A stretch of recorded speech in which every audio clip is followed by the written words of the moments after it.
Marion Prentiss kept an inventory book. Every can of stew, every sack of flour, every box of rifle shells stored in the pantry of Caribou Point Lodge was written down in a hardcover ledger in her small, careful handwriting, because when the nearest store is a 90-kilometer float plane ride away, you count what you have, the way other people count money.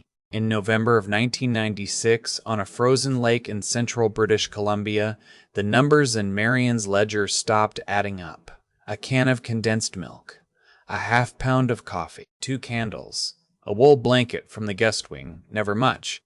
Never anything a person would swear to in front of a police officer, just a slow, patient leak in the supplies that were supposed to carry 2 people through 5 months of winter, at a lodge that could not be reached by road, on a lake that would not thaw until May. Marion blamed her own arithmetic. Her husband Dale blamed a pack rat. They were both wrong, and the truth of what was taking their food was closer to them than either of them could have imagined, closer than the woodshed, closer than the ice on the windows. For more than 100 days that winter, a wanted man lived inside the walls of their home, in a sealed room the couple did not know existed, listening to them eat, listening to them argue, listening to them sleep, and writing it all down.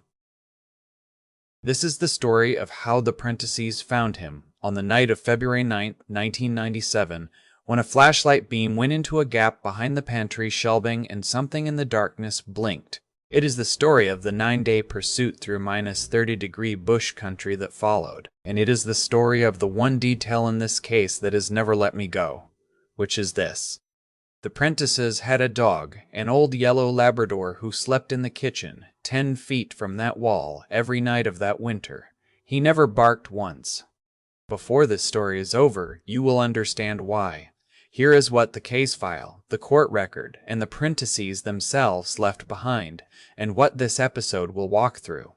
First, the 4 months of small disappearances, documented almost by accident in Marion's ledger, which later became one of the strangest pieces of evidence a Crown prosecutor in Prince George had ever entered. Second, the room itself, roughly 8 feet by 20, sealed on all 4 sides, created by a renovation in 1974 and then simply forgotten by everyone who had ever owned the lodge. Third, the night of the discovery, February 9th, and the 60 seconds inside that pantry that Dale Prentiss said he replayed for the rest of his life. Fourth, the manhunt. 9 days, dog teams, a helicopter, and a trapline cabin on the Driftwood River where the trail finally ended. And fifth, the spiral notebook investigators pulled out of the wall, page after page of timetables recording the couple's private routines, and a final page that listed the names of 3 other lodges, 2 of which, when police checked, had winter theft reports of their own.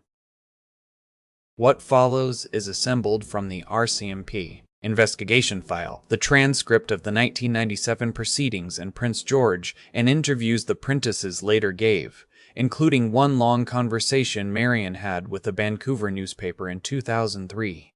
Where those sources disagree on small details, I will tell you. Caribou Point Lodge sat on the eastern shore of Takla Lake, roughly 90 kilometers northwest of Fort St. James in the Omineka country of central British Columbia. To give you a sense of what that means in practice, Takla is one of the great cold water lakes of the northern interior, nearly 90 kilometers long itself, part of the same chain that feeds the Stewart and eventually the Fraser, and in the mid-90s the eastern shore had no road, no power line, no telephone cable, and no neighbor closer than a First Nations community at the south end of the lake, hours away by boat in summer, and effectively unreachable in the shoulder seasons when the ice was forming, but would not freeze up on Takla. Typically comes in November, and the ice does not go out until May, and for roughly 6 weeks on either end of winter, the lake is neither water nor road, and a float plane cannot land on it at all. Anyone who chose to spend a winter there was choosing, in a very real sense, to live on an island. The lodge was a fishing and hunting operation, built in 1952 out of hand-peeled spruce logs, with a main building, 6 guest cabins, a woodshed, and a generator house, all of it strung along a point of land with water on 2 sides and unbroken timber on the third. In summer it held 20 guests at a time. Americans and Germans mostly, flying in for rainbow trout, and charinin, in the fall, moose. In winter, it held 2. Dale Prentiss was 61 that year, a retired mill electrician from Quesnel who had spent 35 years keeping sawmill machinery running, a man whose entire professional instinct was that every fault has a physical cause, and the cause can be traced. Marion was 58, a former school secretary, which is worth knowing because it explains the ledger. She had spent decades reconciling attendance records and petty cash, and she brought that same habit north with her. They had taken the winter caretaker position for the first time that season, partly for the money, which was modest, about $800 a month plus provisions, and partly, Marion said later, because they thought 5 quiet months alone together sounded like a gift. The owners flew out on the last week of September. The floatplane would not come back until late April, unless the Prentisses called it in on the radiophone, and a winter call-out cost several $100s they did not intend to spend. They had a snow machine for emergencies, a bolt-action rifle for bears, 4 cords of split birch, and a pantry that Marion had stocked and counted down to the last tin. 180 days of food for 2 people, itemized across 11 pages of the ledger in her own hand before the plane ever left the dock. The first entry that mattered was dated October 29th. Marion had opened the ledger to log a sack of flour and found her count of canned milk off by 1. She read a small question mark in the margin and moved on. On November 8th, it was coffee, roughly half a pound gone from a tin she had opened 3 days before. On November 17th, 2 candles and a box of wooden matches. Through November and into December, the pattern held, always food, fuel, or warmth. Always in quantities small enough to be doubted, and when the ledger was later entered into evidence, an analyst noted something about the pattern that a random thief would never have produced. The lasses never touched anything Marion counted frequently. The flour, which she measured every baking day, was never taken. The canned goods at the back of the deep shelves, which she inventoried only monthly, leaked steadily. Whoever was taking the food knew which numbers she watched, which means whoever was taking the food was watching her count. There is a principle in the psychology of perception, going back to the 19th century work of Ernst Weber, that the smallest change a person can detect is proportional to the size of what they are looking at, that you notice a missing dollar from a 10 but not from 1,000, and the pattern in that pantry reads like someone applying that principle deliberately, taking from the large stores and leaving the small ones alone, staying always just under the threshold at which suspicion hardens into certainty. On December 2nd, Dale went to the guest wing to check the window shutters and noticed that one of the beds had been stripped of its wool blanket. He assumed the owners had moved it in the fall. He did not mention it to Marion for 3 weeks, and she did not mention the ledger to him. And this is the part of the story I would ask you to sit with, because it is the mechanism the entire winter turned on. 2 careful, competent people, each quietly holding a stack of small impossibilities and each deciding alone that it was easier to doubt themselves than to say out loud what the evidence suggested, that someone else was there.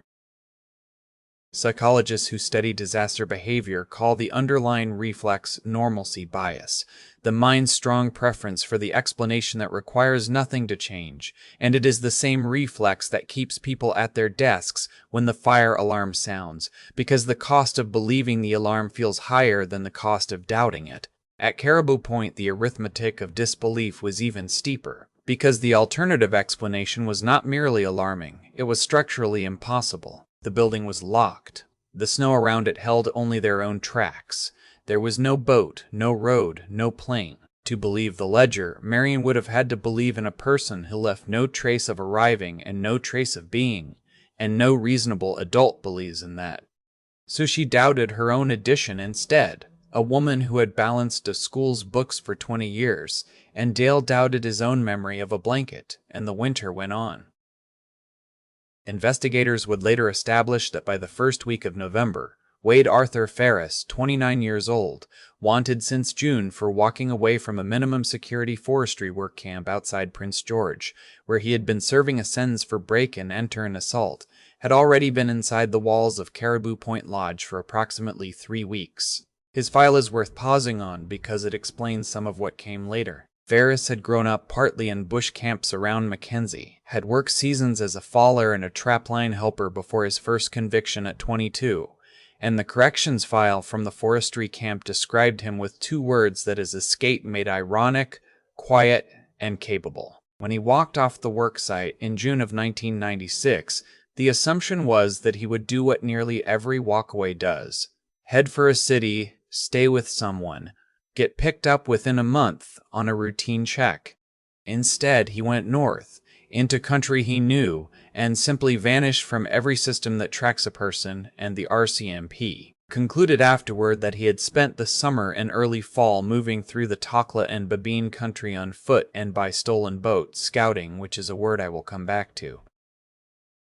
The Prentisses spent Christmas Eve by the wood stove, 10 feet from him. Her ledger shows that 2 days later, a full third of it was gone from the cold room, and next to the entry she wrote 1 word: Dale. To understand how a grown man lived inside an occupied home for over 100 days without being seen, you have to understand what the 1974 renovation did to that building. The original lodge had an ice house attached to its north wall, a log room where lake ice was stacked in sawdust every winter to keep meat through the summer, which was standard practice at remote camps across the north until propane refrigeration made it obsolete. When the owners installed propane units in '74, the ice house became useless, and rather than tear it down, which would have meant disturbing the shared log wall and re-roofing that whole side of the building, the contractor did the cheap thing and sealed it. The connecting door was framed over and paneled from the kitchen side with tongue and groove cedar.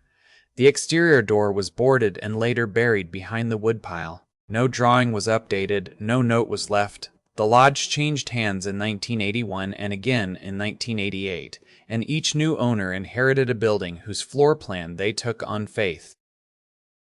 What remained, invisible from inside and outside alike, was a dead room, about 8 feet deep and 20 feet long, 160 square feet, roughly the size of a small bedroom, running the full length of the kitchen's back wall, with the old sawdust still on the floor a foot deep in places and the chimney of the kitchen wood stove passing through one corner. That chimney is the detail that matters, and Dale Prentiss, the electrician, was the one who later explained it best to investigators. Masonry holds heat. A stone and mortar chimney chase carrying flue gases at several hundred degrees becomes a thermal battery, absorbing heat through every burn and radiating it back out for hours after the fire dies, which is the entire operating principle of the Russian and Scandinavian masonry stoves that have heated northern houses for centuries. All winter, every fire the Prentisses lit to warm their kitchen also warmed the hidden room on the other side of the wall, to a temperature investigators later estimated at 8 to 12 degrees above freezing, while outside the snow settled at -25. The sawdust on the floor, the very material that had once insulated ice against the summer, now insulated a man against the winter, and the log walls, 15 inches of dry spruce muffled sound in both directions. Ferris got in through the eaves. Behind the woodpile, where the old icehouse door had been boarded, decades of frost heave had opened a gap under the roofline, roughly 40 centimeters, screened from view by the stacked birch. He came and went through that gap at night, dropping down inside the woodpile itself, so that his tracks were indistinguishable from Dale's own boot prints on the packed path to the shed, and the file notes that he appears to have timed his movements to wind in fresh snowfall, going out only when weather would erase him. Inside the kitchen, one section of the '74 paneling behind the lowest pantry shelf had never been nailed, only fitted, a piece of contractor's laziness that sat unnoticed for 22 years until the one person arrived who was looking for exactly that kind of flaw. It lifted out. That was his door into their food, their candles, their matches, and their lives. He took the wool blanket in the last week of October.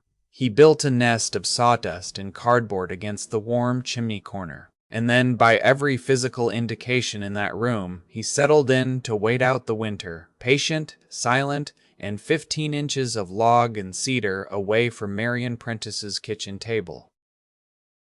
If the arrangement sounds unbelievable, it should not, because it has precedence. In 1986, in Pepperell, Massachusetts, a teenager named Daniel LaPlante was found to have been living undetected in the wall spaces and crawl areas of an occupied family home, emerging when the house was empty, and the family had spent weeks attributing the moved objects and small noises to a ghost. In 2008, police in Fukuoka, Japan found a homeless woman named Tatsuko Horikawa who had lived for close to a year in the top compartment of a closet in an occupied house, discovered only when the homeowner, puzzled by food disappearing, installed a security camera and watched a stranger walk through his own kitchen. What those cases share with Caribou Point is the same three ingredients: a dead space the occupants had stopped seeing, a thief disciplined enough to stay under the threshold of certainty, and occupants whose minds preferred any explanation,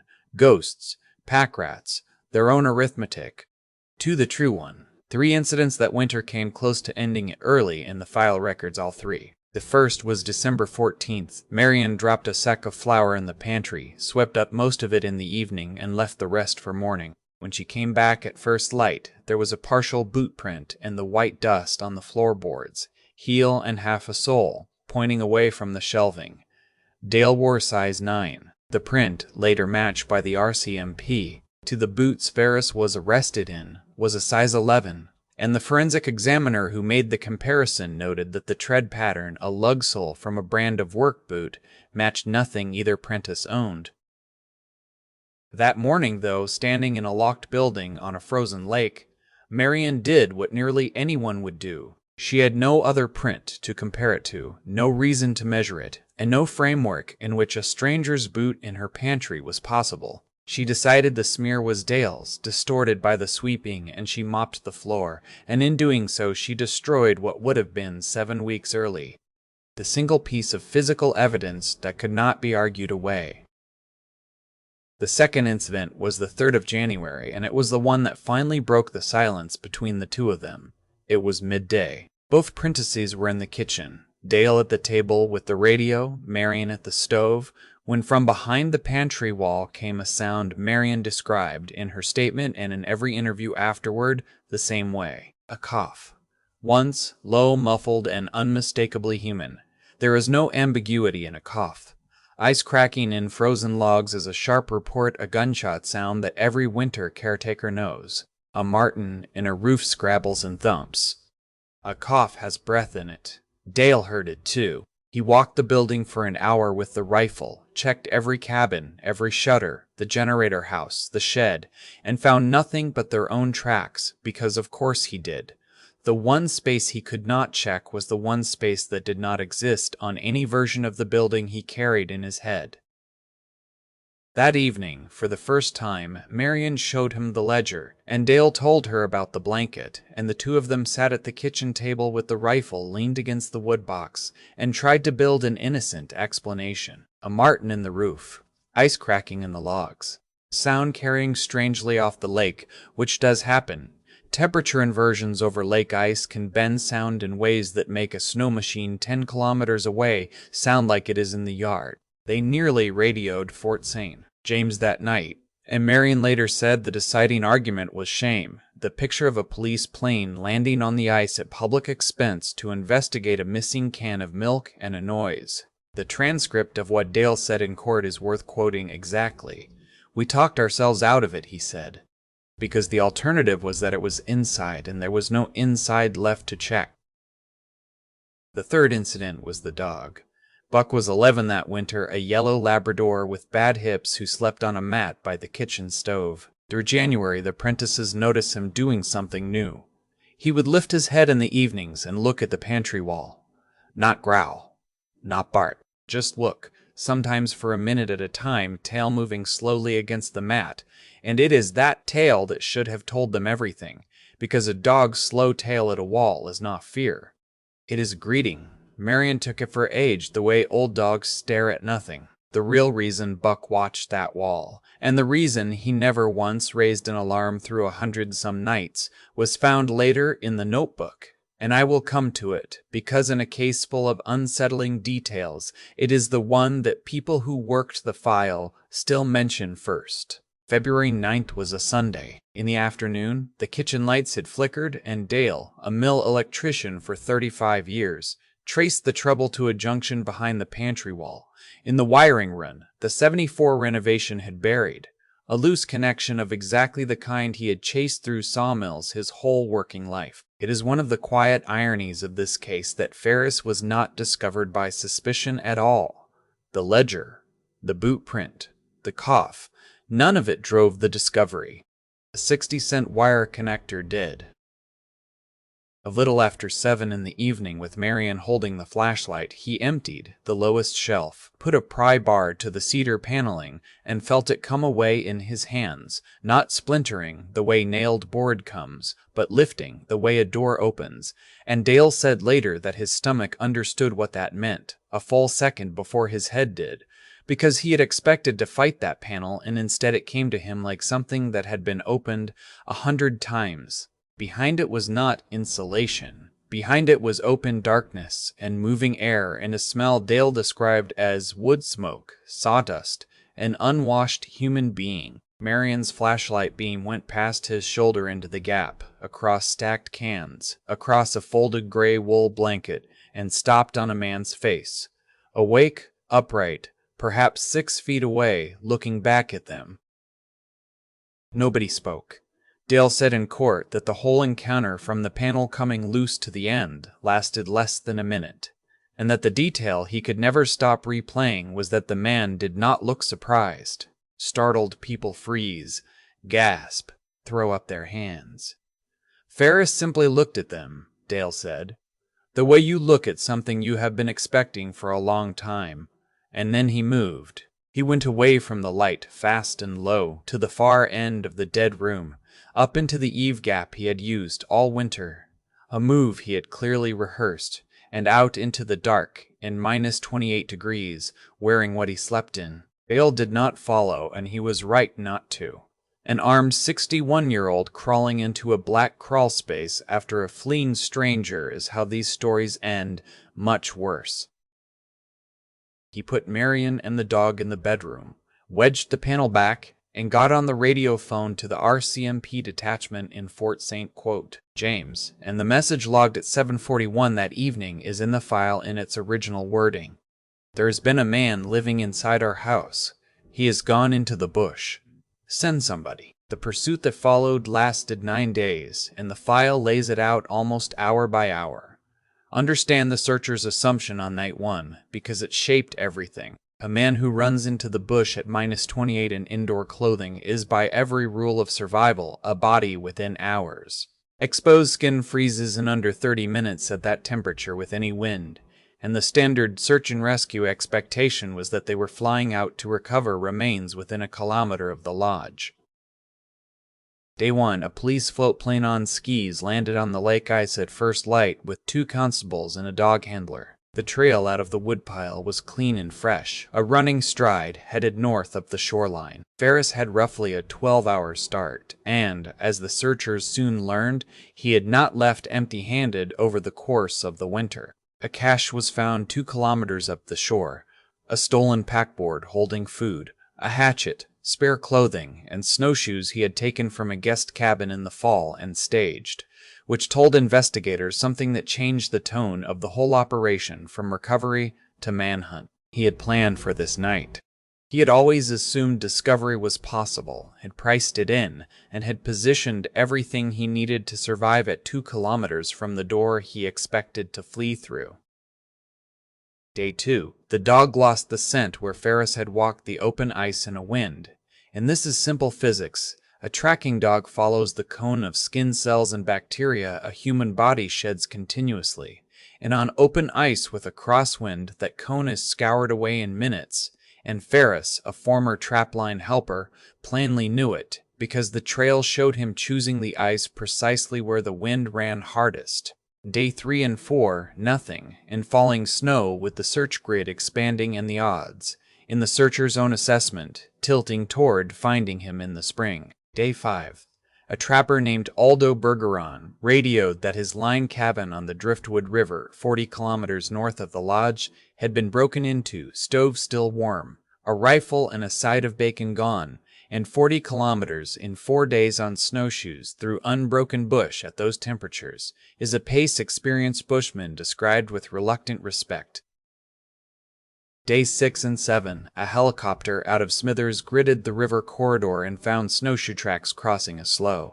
And on day 9, February 18th, a police dog team walked up on a second, smaller line cabin with smoke standing straight up out of the pipe, which in dead cold air is visible for kilometers, and the handlers believed Ferris knew that too, and that by day 9, frostbitten and played out, he had lit that fire knowing exactly what the smoke would say. Ferris came out unarmed when he was called, the stolen rifle left leaning inside the door. The arrest report notes frostbite on 7 fingers and both cheeks, injuries that later cost him parts of 2 fingertips, and it notes his first words, which were not a denial. He asked how the police had known where to look, and then he asked whether the old couple was all right. Back at the lodge, the forensic inventory of the hidden room took a full day. 41 empty cans buried neatly in the sawdust, because scattered cans rattle and Ferris left nothing loose that could make a sound. Candle stubs, 30-odd, burned in a coffee tin set well away from the sawdust, a fire discipline the investigators noted, since one careless flame in that room would have killed everyone in the building. The wool blanket, and a second one no one had missed. A hunting knife from the lodge's tackle room. A plastic jug used for water refilled, the evidence suggested, from snowmelt off the warm chimney, meaning the same fires that fed the Prentisses their heat fed him his water. And wedged into the sawdust by the nest, a dollar store spiral notebook, 3/4 full. The notebook is why this case gets talked about by the people who handled it. It was not a diary. There was almost nothing in it about Ferris himself. No grievances, no plans, no name. It was a log kept in columns of the Prentisses. When Dale left for the woodshed each morning, timed. When Marion did the washing. When the radio came on and went off, and which broadcasts they listened to. When the lamps went out at night, night after night, week after week, 100 days of 2 people's private routines, recorded from 15 inches away by a man they had never met, and the entries were accurate to within minutes, which meant he was awake and attending to them for most of every day. An RCMP analyst who reviewed it made the observation that stays with everyone who reads the file, which is that the notebook reads less like a burglar's surveillance and more like a naturalist's field log, patient, neutral, and strangely careful, the record of someone studying 2 creatures whose habitat he shared. It logged every item he took and the date he took it, small quantities on purpose, spaced on purpose, cross-checked against what he could hear of Marion's counting, and next to one entry in December he had written the only sentence in the whole book that approaches an explanation. She counts everything, so take less. And it answered the question of the dog. Scattered through the columns dozens of times appears a 2-word entry. Fed buck. Ferris had been passing food through the loose panel to the old Labrador at night for months. Small pieces patiently from the first weeks of his residence, and the sequence in the notebook shows him doing it before the dog could have become a threat, which means it was not purely defensive, it was cultivation. The behavioral term is habituation and counter-conditioning, the same process a trainer uses, pairing a stimulus with food until the stimulus predicts good things, and it is why Buck's tail moved when he looked at that wall. The dog never barked at the man in the wall because the dog knew the man in the wall, and by midwinter investigators concluded, likely regarded him as simply another quiet member of the household, the one who lived behind the pantry and came out at night with ham. The last page of the notebook was a list, 3 names, 3 other remote lodges in the Takla and Babine country, one of them with a small pencil mark beside it that no one has ever interpreted. When police checked, 2 of the 3 had filed reports in previous winters for unexplained losses of food and gear that had been written off as animals or staff, one going back to the winter of 1994, 2 years before Ferris walked away from the forestry camp, which raises a question the file leaves carefully unanswered, whether Takla Lake was the first wall he ever lived behind, or only the first one that opened. No charges were ever laid on those entries. Ferris was asked about the list twice, once by investigators and once by the court, and both times he declined to say a single word about it. In June of 1997, he pled guilty in Prince George to being unlawfully at large, break and enter, and theft under $5,000, and was sentenced to an additional 32 months. The Crown had considered more serious charges, and the transcript shows the judge wrestling with the same problem everyone who touches this case wrestles with, that the criminal code has clean categories for breaking in and for stealing and no category at all for staying. For 100 days of listening, because the law, like the Prentisses, never imagined anyone would want to. He gave no statement at sentencing. He never explained why he chose Caribou Point, never explained the notebook, and never spoke publicly about that winter at all. Per the court record, the last thing he said before he was taken down was to the Prentisses, who were in the gallery. He said he was sorry about the ham.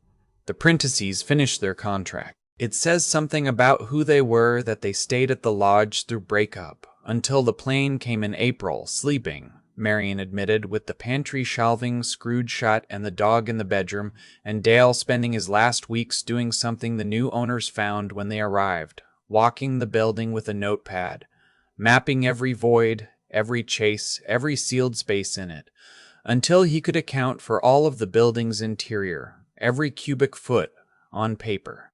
They never took another winter posting. The owners had the icehouse cavity opened up, gutted, and framed into a storage room with a proper door, and the lodge changed hands twice in the years after and operates today under another name. Dale died in 2009. Marion, in that 2003 interview, said the thing that stays with me more than any detail of the pursuit or the notebook. She said the fear did not really arrive on the night of February 9th when there was a face in the flashlight beam, because that night at least she knew. The fear arrived afterward in ordinary houses in town when a floorboard settled or a pipe ticked in a wall, and some part of her would stop and count the sounds a building makes and ask which of them she could actually account for. He took cans of milk, she said, and he took candles, and what he never gave back was the quiet. Some questions in this case are closed. We know who he was, how he got in, how long he stayed, and how it ended. 40 kilometers north in the cold with smoke standing out of a stovepipe. But the ledger of what we do not know is longer. We do not know how many winters or how many walls came before Takla Lake. We do not know what the two other lodges on that list never noticed, or what the pencil mark beside the third name meant. We do not know why a man capable of covering 40 kilometers of frozen bush in 4 days lit a fire he knew would be seen, or why his first question was about the people he had robbed. And we do not know, because he never once said, whether Wade Ferris hid beside that warm chimney simply to survive a northern winter, or whether, in some way the notebook only hints at, in its patient columns and its dozens of entries that say "fed buck," he had come to need the company of the two people on the other side of the wall. People he fed the dog for, listened to for 100 nights, and apologized to on his way down to the cells. If this case stayed with you the way it stayed with me, a like helps more people find these stories, and subscribing means you will be here for the next one. I will see you at the Treeline.